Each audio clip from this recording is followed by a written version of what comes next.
Good morning everyone, I hope you are doing well. तो last video में मैंने drainage system ख़त्म कर दिया था। आज से हम इकोलॉजी एंड एनवायरनमेंट शुरू करेंगे। Function of ecosystem, energy flow, food chain and food web, ecological pyramid, nutrient cycle में क्या होगा, gaseous cycle, carbon cycle, nitrogen cycle, hydrogen cycle, sedimentary cycle, sulphur cycle, phosphorus cycle, ecological succession. ठीक है। Ecosystem क्या होता है? Interaction between biotic and abiotic component या interaction between living organism and with surrounding environment. Abiotic factor, sun is the most important source of energy. It is a limited factor due to plastic pollution below sea level and poor region. मतलब कि सन जो होता है energy का बहुत ही important source है, लेकिन ये लिमिट होता है क्योंकि प्लास्टिक पोल्यूशन के कारण और समुद्र के अंदर और पोलर रीजन में। ठीक है। Garbage path is present in Atlantic Pacific oceanic desert उसको बोलते हैं। एवियन बोटुलिज्म डिजीज है, bacteria killed 10,000 birds in Sambhar lake. Low status cloud, polluted cloud. Sunlight, most important factor because it is the major source of energy. 50% of sunlight is photosynthetically active.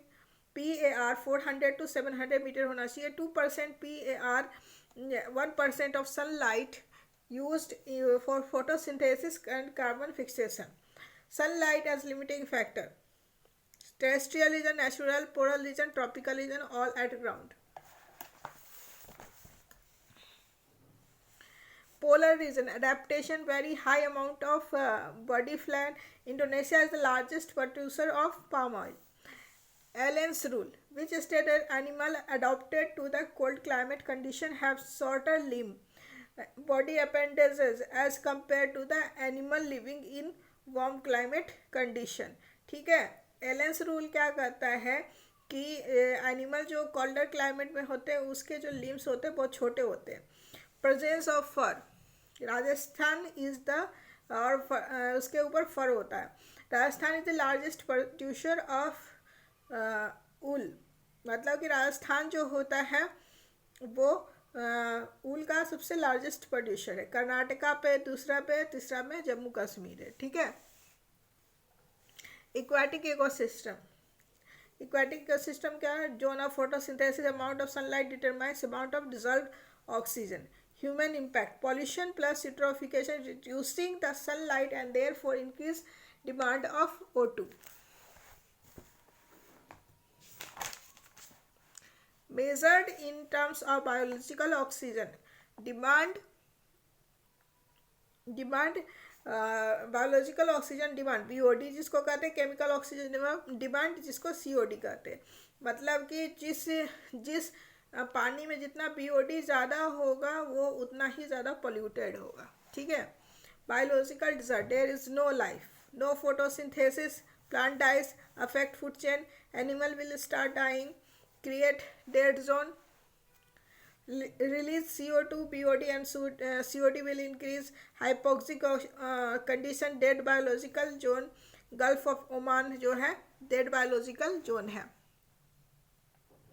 Recent dead zone in Indian Ocean is near Arabian Sea and which is said to be world largest marine dead zone। मतलब कि अब जो है Arabian सी में जो है सबसे ज़्यादा मेराइन डेड जोन कहा जा सकता है। whatever is going to decrease in sunlight result into dead zone, मतलब कि जैसे जैसे मतलब हमें भी अगर रोशनी नहीं मिले तो हम लोग भी मर जाएंगे। तो उसी तरह क्या होता है कि जहाँ पर सनलाइट समुद्र के नीचे पहुँचना बंद हो जाता है वैसे वैसे वहाँ की लाइफ ख़त्म हो जाती है, तो वो डेड जोन बन जाता है। Pollution can be oil spill, किसे किसे हो सकता है? ऑयल स्पिल से मतलब जो जहाज़ में जाते हैं, जहाज़ से पानी निकल जाता है प्लास्टिक से। Sea accident and sea cargo, mostly in the central part of ocean gyre circulation.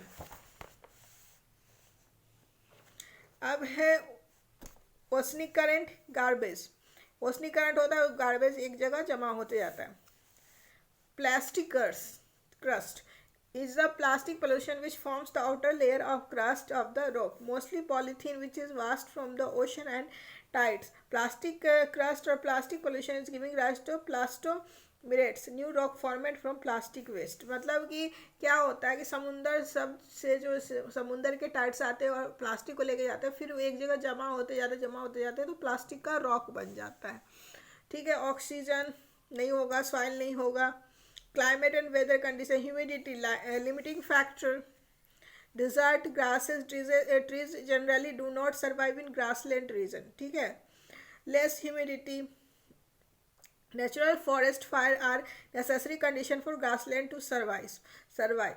मतलब कि वहाँ पर क्या होता है कि जहाँ पर ग्रासलैंड होता है वहाँ पर ट्रीज ज़्यादा सर्वाइव नहीं कर सकती, वहाँ बारिश नहीं होता है। ठीक है, इसलिए नेचुरल फायर जहाँ बड़ा होता है तो जहाँ पेड़ सब होने लगते तो नेचुरल फायर हो जाता है, मतलब अपने आप जंगल में आग लग जाती, फिर उसके बाद फिर ग्रासलैंड हो जाता है।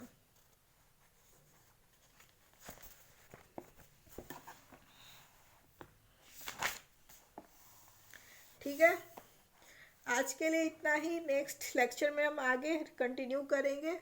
अगर आज का लेक्चर आपको अच्छा लगा हो, आज का वीडियो अच्छा लगा हो, थोड़ा भी इन्फॉर्मेटिव लगा हो, अगर आपको इससे थोड़ी भी जानकारी मिली हो तो प्लीज़ मेरे चैनल को लाइक करें, अपने फ्रेंड्स के साथ शेयर करें और सब्सक्राइब करें। कल मिलते हैं। Thank you.